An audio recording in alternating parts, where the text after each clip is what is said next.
Hey guys, Khalid here. So this is one of the easy Mythic Plus push weeks on Fortified. So I figured we try to get some 20s done, record some of the videos here, and trying to go through every dungeon hopefully as we can. So we'll start with Nokhud Offensive here, because we did this earlier in the week, and quickly show the talents on the screen while we're flying over to the mobs. I think the biggest thing here is just that you want to make sure that there's enough utility that you're taking. Especially for how many casters there are in the current expansion stuff. Having the AoE fear is always nice, and then also just for spiteful weeks, it's also a nice addition. I think on fortified weeks generally, you just lost this big pat. A lot of, I think Nokhud nowadays, you never really do any ads after the third boss anymore. You do all the ads that are kind of just like in the plains here. It's kind of a waste because they actually designed so many ads in this dungeon, but you don't do like half of them. So right here, just making sure we get away from our spiteful as much as we can. Nothing else. Oh, I will say, I don't know if it's worth it, but the longbows are really annoying, these guys. So if they're ever grouped up, unless you're waiting to like kick or stun somebody, it is nice to kill the longbow archers a bit because their shoot targets random enemies and it actually can do a lot of damage. And then of course you always want to stun rally the clan, which the tank did, and then interrupt this kick here, this disrupting shout. Other than that, just keep DPSing it down. And unfortunately, I don't even know where that bird is coming from. Why is that bird just following the healer around? But this is actually a insanely long dungeon. I think we're gonna stun this ad here. Yep, so it doesn't get that off. It's kind of crazy. I feel like there's so many dungeons now where it's like 30 plus minutes. And especially for some of these hierarchies, all you have to do for success is just not die. So you're basically going through a fight for 30 plus minutes of trying to make sure that not too many deaths. I think one death here or there is fine, as long as you don't fully wipe on like, you know, like a 4-minute boss fight to reset it. Also, spiteful, so a lot of times I actually save my Stormbolt for the Spitefuls. You'll see this in this key and also in other keys too. You know, unless there's some priority stun that needs to happen, I just feel like it makes it so much easier to just stun the Spitefuls or Spitefuls and then I can just kill them myself.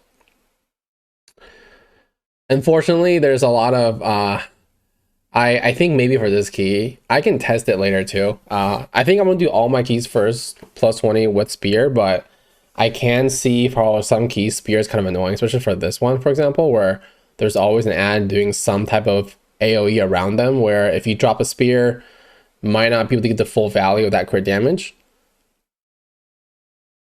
And then the other thing about this week too is that you can basically never mount because the spiteful ads are going to keep you in combat. So you just have to walk from ad to ad, but it's actually not that bad. I think the path that we take, I don't remember if this is the run. We might have missed like even an ad, but it's pretty easy. As long for a plus 20 for now, I think there's enough DPS with all the tier sets and stuff that if you just kill like one pack at a time, you don't have to do any crazy pulls. You'll do the key in time.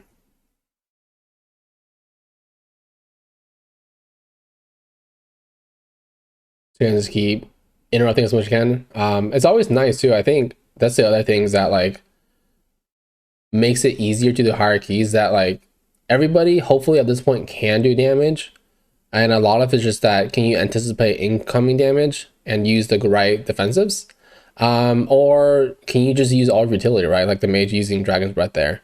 A lot of casters and a lot of, right, especially like the longbows here too, right, where they just attack a random enemy. If the tank is not taking the damage, you probably want to make sure that it's reduced by somebody.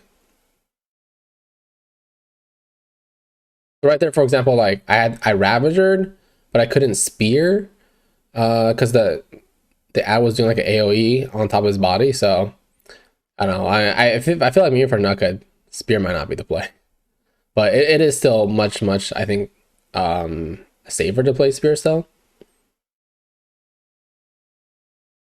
The other thing, I also just recently got my Whetstone earlier, I think right maybe like 2 days before this dungeon.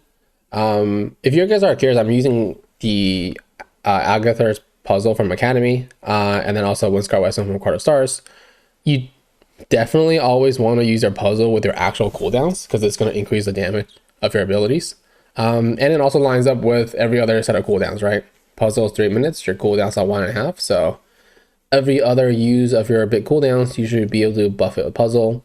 And then Windscar Whetstone, you just kind of throw it whenever. Got a little bit dicey there. I think this is the pull where I get cleaved by what is this guy called? The Lance Master, maybe like 5 times. Luckily don't die, but I'm gonna get massively cleaved this one. I think I just wasn't paying attention. One is you'll see here, I think healer died, so I think I was kind of looking around for that. And then 2, I'm just trying to dodge it on the ground. Cleaved again right there, Sag. I think actually me getting cleaved probably killed the healer here, actually. Oh, she died to the cleave too. It's a bit dangerous. I guess maybe it is kind of nice that I only invited range DPS to this key. This is a struggle running around with all the cleaves. Also here we don't have a healer at this point. So luckily I think everybody survives. Fury self-healing is pretty nice, especially with the talent to make sure that you can get a large 30% HP healing. I highly recommend it for Mythic Plus. I know it's kind of like hard because like you want all these things. Like it would be nice for this week, for example, to have Piercing Howl, but Piercing Howl is just too expensive because it costs you 2 talent points, right? Because you gotta get Berserker Rage to get Piercing Howl. So I just think it's not worth it. All right, this boss fight, relatively simple. Just gotta make sure that the ad never touches the little canyons, and it can't even touch it for 1 second, right? Because it'll instantly break. I think there's some times where like I'll hold my cooldowns if it's not up, but if my cooldowns are up, I'll just throw on the boss. Because generally everybody else's cooldowns and my buffs are like still running, so for his ad being killed generally should not be a problem. So if my cooldowns are up on pool, I would just pop it right away. And then it's literally the same thing. I would say depending on, I guess all the DPS are here, but if you have a hunter though, the hunters I think are definitely the ones that are prioritized going to the canyons. I think nowadays, especially if you have a healer, as a melee, you're probably never going to have to do the cannon. But just in case you are, when the boss does the mechanic and they yell to fire, you can do it fast enough, like right there, for example, where the boss never actually has to tick you for any damage. You don't necessarily have to wait for the mechanic to come out. And then usually at this point on this fight, I'll save Odin's Fury every time there's an ad up. Because I think the ads comes out pretty frequently. I want to say every at least 30 seconds. So you should definitely be able to use your cooldowns on the ads. It's pretty frequent, I think. And also don't forget, like the lance does what, like around like 5% damage. So if at any point you can use the lance to kill the boss, you definitely should. Right here, I'm waiting kind of for the ad to come out, and just to help it, I just pop my cooldowns with the ad, spear on it. That way the ad can definitely never get out, right? Because you can get pulled back by the spear, except we got stuck for way too long. Actually, throughout the duration of the entire spear. Unfortunate. Still got it down, I think. Yeah, at this point when the lance is ready, you can just fire it because boss will be dead very, very soon. And then just quickly talk about, like, obviously if the boss is low enough, don't need to hit ads. For pushing keys, it's very difficult, right? If you're especially pushing for somebody like a non-meta class, and I would consider warriors a non-meta class, right? Because you got to compete against the outlaw rogues, you got to compete against the havoc demon hunters and the windwalker monks, who in my opinion are definitely stronger because they have, one, their tier sets are much better for AoE damage, and they have better utility in regards to like CCs, right? Because monks, demon hunters have AoE stuns, right? Like, I mean, you're not really gonna take shockwave, right? Like, if you're gonna take shockwave, you're just like, no damn. And then so I would say, as far as for whatever you can do, is you're gonna have to just push your own keys, right? And then once you get your key high enough, then you can maybe get invited to other groups. But that's unfortunately right now, and it has always kind of been the main strategy. for anybody, and even if you're in meta class, it's gonna be very difficult unless your score is insanely high. If you want to push keys, unfortunately, you just gotta make your own groups. Either that, you can join a guild that does keys, or if you have a raiding guild that has people on, that's always an option, right? But here, just watch out for the lightning on the ground. Those things, especially on a fortified 20, if you just stand on it and stop, I think you basically die. I don't think it happens in this key, but there's a one we did before where it killed me very, very quickly. So I think a little bit confusion here on where we're gonna go. But we'll get to the right place. And I realized, wait, the mages just gonna kill these? All right, no need to kill them.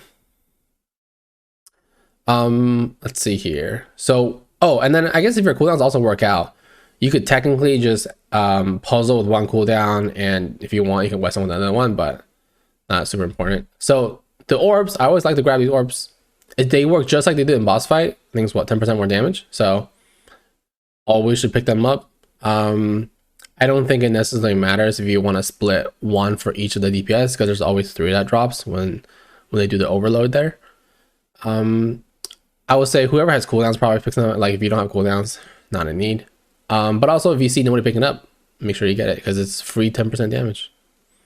I mean, outside of maybe the fact that you could have to get out of melee, there's almost no reason not to pick up those orbs. And if you don't kill that thing fast enough, you can actually get a second set of orbs, which I think maybe is now meta play, because I think first when this dungeon first came out, even like what I'm doing now, there's a lot of focus on killing those totems, but not as necessary there. Also on 4 or 5 weeks, I think most of the time we're gonna be lusting on trash. This isn't a humongous pool, but I mean, it is a double pool, I guess, but I don't think it's too crazy, but it does make it easier.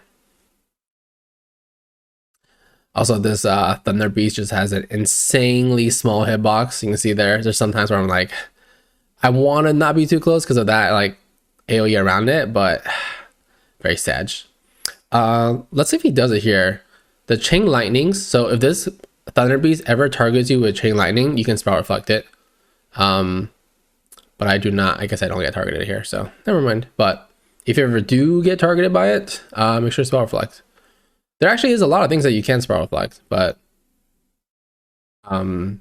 I mean, almost every single, not even just in the dungeon, but in general across the dungeons, anything that basically can single target cast on you, all spell reflectable, right? So that's the one you're, I don't know if you guys saw, but that's the cast you're looking at. That Titanic Overload is when these orbs are going to spawn. So just get that. I just started kicking the squalls like in this dungeon. I think there's a lot of value because the squalls do a lot of damage. So the guy I'm currently targeting right now, this Storm Speaker, when they summon the squall, I mean, one, it summons another ad, and two, the ad just starts doing like pretty, I feel like, large damage with this cast. I feel like it's always kind of worth it because you're basically kicking a one cast to summon the ad, which allows you to not have to kick the ad that it summons, right? So it's like a kind of 2-for-1 kick there. Just trying to melee those guys away from the spiteful ad, but still two hits to the face.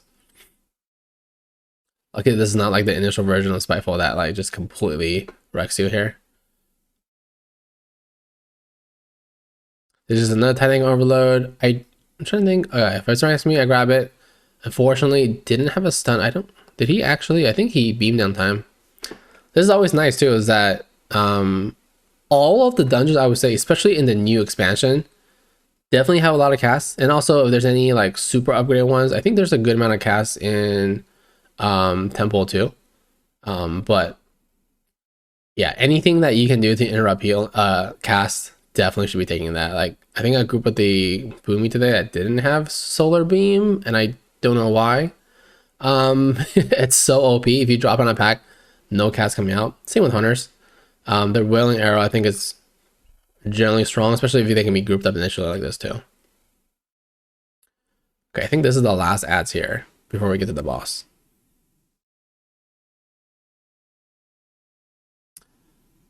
I kind of like this fight, but I'm always kind of curious of like I think I dropped my buffs. My buffs weren't crazy good this time around, but just pop my cooldowns here because I wasn't really sure like with 2 ranged what the situation was going to be like for the orbs. I thought they would actually go and grab more of the orbs early on, but I guess not. Like ideally, I want to grab all these orbs because the first orbs that spawn, if you don't grab them, they just kind of get wasted. So we're trying to grab these. Also, as long as my opinion of it is that like the tank doesn't ever need to grab the orbs, especially because 1, the orbs do damage, and 2, I think it's more important for everybody else to stack up.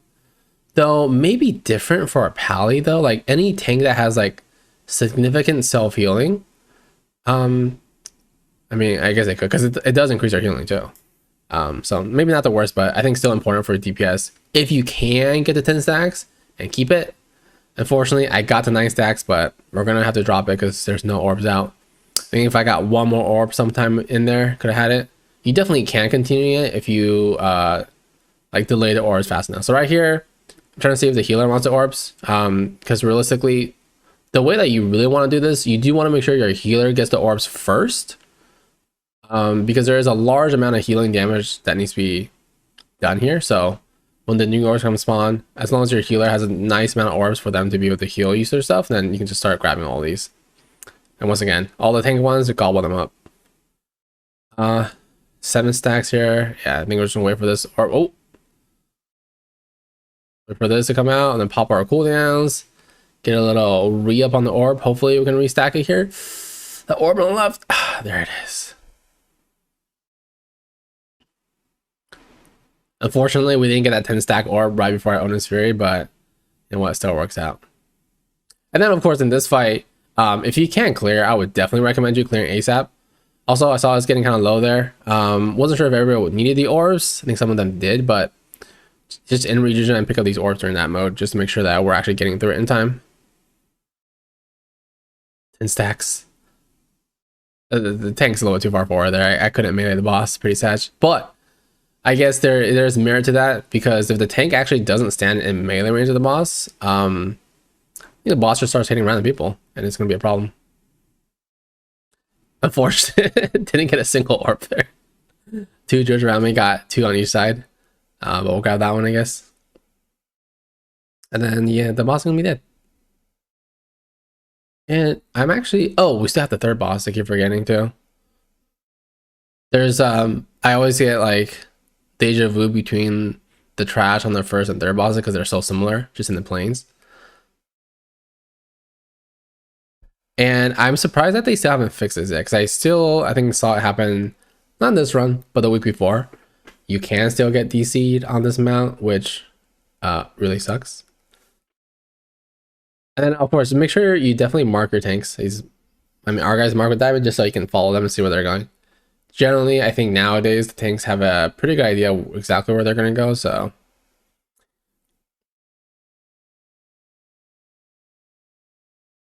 Oh, actually I like that. He pulled all those. I don't think he knew I had all the cooldowns, but also this chant of the thing, it's not, when you first see it, it was actually so slow. I thought it finished. I was about to say, like, when I first saw this mechanic, I thought I could get out instantly, but it takes a long time for it to go off. Like generally it always takes so long to go off that I'll run away and I'll come back as it blows up too. So when you first see it, no need to run, just kind of chill out, kind of slowly get out. I almost feel like the slowness of how long that takes actually hurts me, because a lot of times I'm trying to wait for it to come out, but it's just way too early. So trying to like just kill my spiteful really quick here so I can just focus more on like DPSing the ads without worrying about having to move out. And I think I guess on spiteful weeks, druid damage is pretty nice. I mean, it's not all pad, but they're just constantly killing the spiteful, right? Even like for there, we're just gonna leave them alone. Also, I don't know if there's better graph settings, but those wins, I think a lot of these stuff, once you get more used to a lot of the mechanics and how they look, it's easier to tell. But sometimes, like the first time I saw the win, I was like, what? It's barely noticeable, right? It's like a faint white thing. I mean, that one is because I don't know why that's so bright, but there's certain orientations. Like here, for example, like when that thing goes over the hill, that ground effect, you kind of can't see where that circle ends, right? Over the grass. I think Blizzard has done some good changes to some of the visibility, especially on quarter stars, right? Last boss on quarter stars now is super obviously the lines. I think they can keep increasing that direction. Just clear visibility. This is like one of my pet peeves that like if a mechanic is too difficult and I can't do it and I wipe, okay, that's cool. Like that's on me, right? But if I just can't physically see the mechanic because it's so faint, please.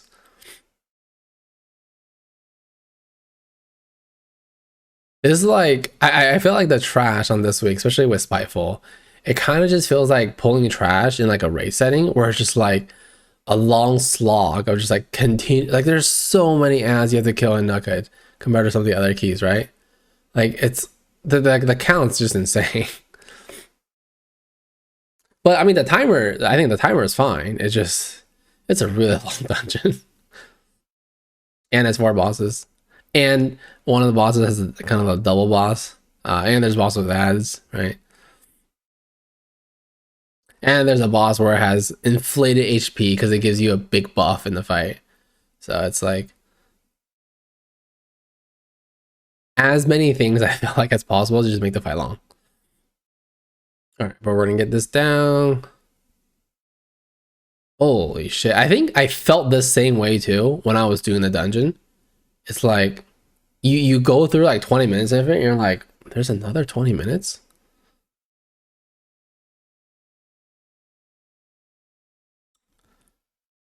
I think that was one of the rare times where you could actually use the troll ratio. So if you ever are using the troll ratio to heal, just know that it does break on damage.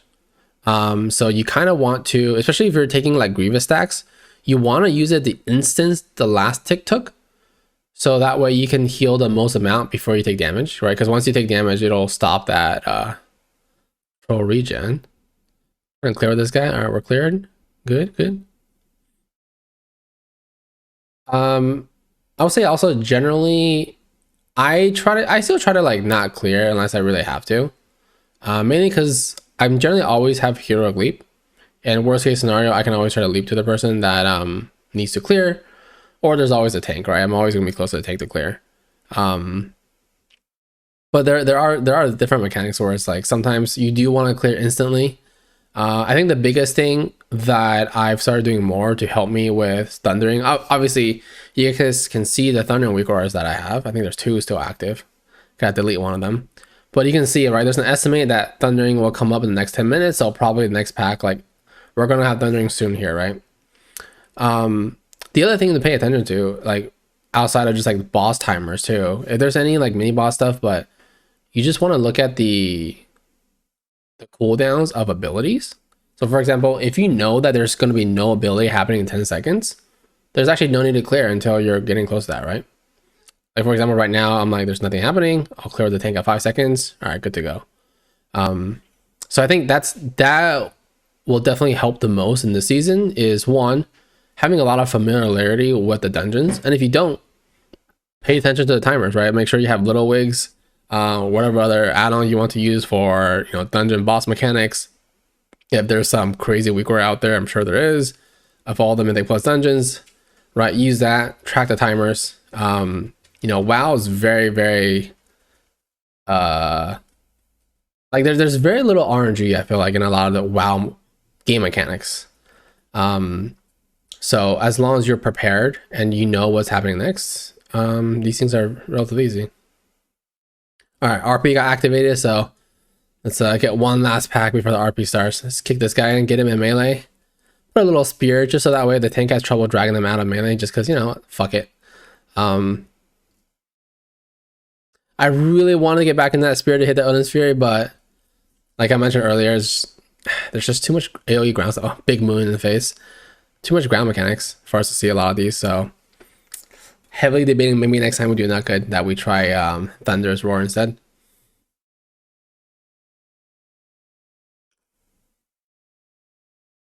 Also, I think if there's any pools, maybe if there's any pools where like I think there's large pools, it could also be good. Just make sure that we're actually able to do all the damage there. All right, we got these. Also, Thunder's War is gonna pad this week too because right, there's always gonna be spiteful ads, so you're always gonna be kind of AoE clean under those. Just with all the cleave, right? Even like Coastal Hot Blood and stuff.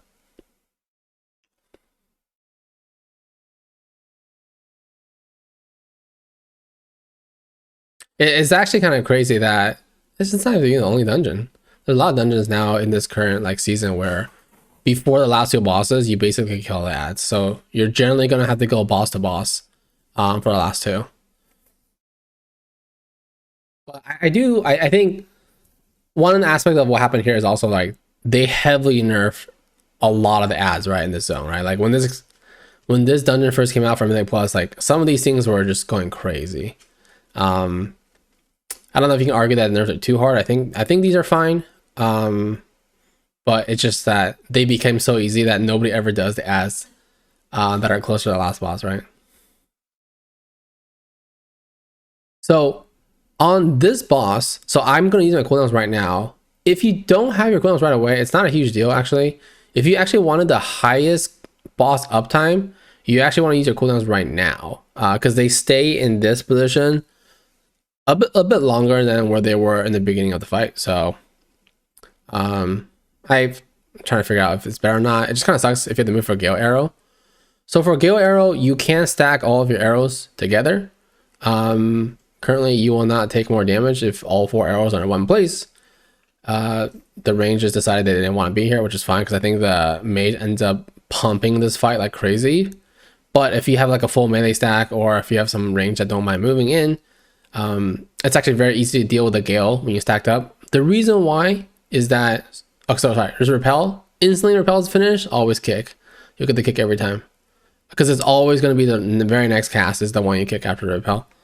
But yeah, the reason why the Gale Arrow is so easy, if you stack, is that way all the arrows go out and come back at the same time. So you only have to dodge the winds the one time that they come back. So I guess I'll show you the next time that they go arrow. So here's the Gale Arrow. We're stacking here. I guess the 2 rangers are stacking over there. But see right here, we kind of had to dodge the first one because there were some winds that came from the Boomy and the Mage that we had to dodge. Then of course you're gonna have to dodge it when the winds come back. Trying to stay in my spear as the wind goes past. Luckily we were able to get there. Also the Spirit Lead, by the way, that white indicator doesn't do damage. So if you wanted to, you can actually sit in that. So instant repel, we kick, easy. Actually I have no idea if I kicked that or not. But let's just assume I did.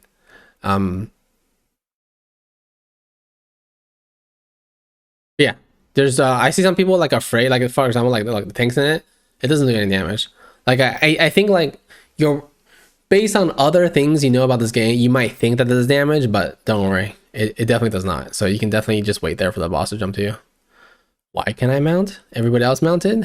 Sag? All right, there we go.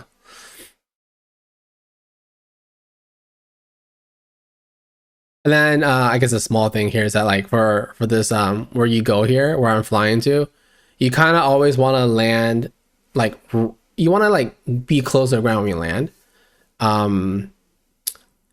Because then you don't get stunned as hard. Because if you're in the air and it stuns you, you just should get stunned for a little bit longer too. You can also go to the right here on this mountain if the ads over there on the left aren't far enough, because otherwise I have to make this trip around, but either way it works. We're finally getting down there. Last 2 ads. The only dangers here is that there's a frontal cleave and then there's a charge. This charge right there. Just make sure that you don't get hit by it. I want to say on fortified keys. Unfortunately, I couldn't hit the Own Fear there. And also kick that fear. I want to say the charge is one-shots you on a plus 10 tyrannical if you don't have anything. I don't know if anybody gets hit here, so let's see if anybody does. Also, I'm not for this boss fight, I'm not sure if it got fixed. It's kind of hard to keep up with like every single change that Blizzard is making to all these dungeons. I think it would be nice if there's significant changes that Blizzard would, I don't know, make it more clear in the game that is happening. Like, it kind of sucks to have to check Wildhat every single day just to see what's happening with the game. But there's gonna be a rock. We're gonna talk about the rock because I'll die on it, and it's supposed to stop our charges, but I don't know if they fix that or not, because every time I feel like in this run and the other run, when we go to a rock, I feel like I take double spirit damage. We'll see. You guys can tell me how I'm dying here, but when I get to the boss fight and I die, let me know if that's supposed to happen. I basically get hit by the spirit damage twice. Alright, spiteful ads, leave them. No discussion on the ad kicks. We're just gonna YOLO it. I mean, we have a mage kick, we have a boomy silence, we got the paladin shield, so Prage. So I'm looking at the timer and I'm like, we got 9 minutes, right? So we're definitely not gonna 2 plus 2 because we only have a minute left. So you know what? Fuck it. I'm just going to hold my cooldowns.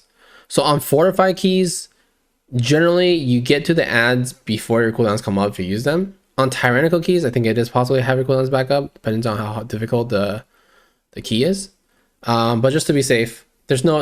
Oh wow, that's mega dangerous. That was a very late clear by the mage. I think it has blinked on me, but it's cool, I guess.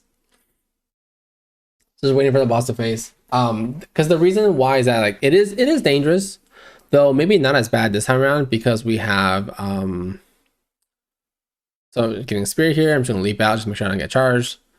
I don't play around with the charge at all because the hitbox is not what you think it is. It's kind of like Razgath, right? Where it's like you can see the breath, but sometimes it just goes further than you expect. So I think I got double cleaved there with the tank again, Sedge.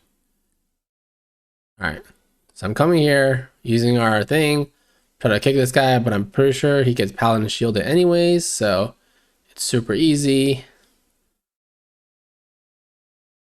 Nice dragon's breath by the mage. Got them all. Now they're in the beam. Now just completely fucked. Okay. All right. The ads are dead. Oh, no. He went down. I don't think that was a cast. I think that was just a swirl on the ground. Okay. All right. We're lusting here. Yeah. That's the other thing is that, like, one, I think you should either lust on ads or just afterwards. There's really no point to ever lust on pull in this fight because that's not the hard part of the fight, right? And getting to the ads fast isn't necessarily a good thing, just for what I mentioned earlier about kind of cooldowns, right? All right, so right there, once again, I just leap because I want to guarantee that I'm not going to die to charge, because sometimes if I just straight up run, sometimes I couldn't make it. I just edge. Actually, the mage didn't die, right? So the mage definitely didn't get double speared. So I'm definitely going to take the next mechanic, because I know I died in this fight. So I'm kind of, this whole time I'm tracking my leap, so my leap's up. So I'm coming here. I don't know why this spirit kills me, because it does damage to me twice. The charge on the boss is pretty hilarious, all right. Gotta wait for those swirlies to go out, and then I take the res, and then the boss is basically dead. I think I'll go over it in my detail. I'm not sure I'll do it fast enough before I end the video, but anybody knows why I took 2 spirit damage instances. I don't know if they've done something with the rock where they disincentivize you to do it. I thought they did put the rock there on purpose. So what's supposed to happen is if you tank this boss next to the rock, when it throws a spear and then charges you, when it charges, it'll hit the rock and it'll stop. So everybody will be safe. But not sure what's happening there. But yeah. I mean, I'm going to go over the death meter log right now. And I'm like, I have no idea what's happening here. Why am I getting hit by 2 spears?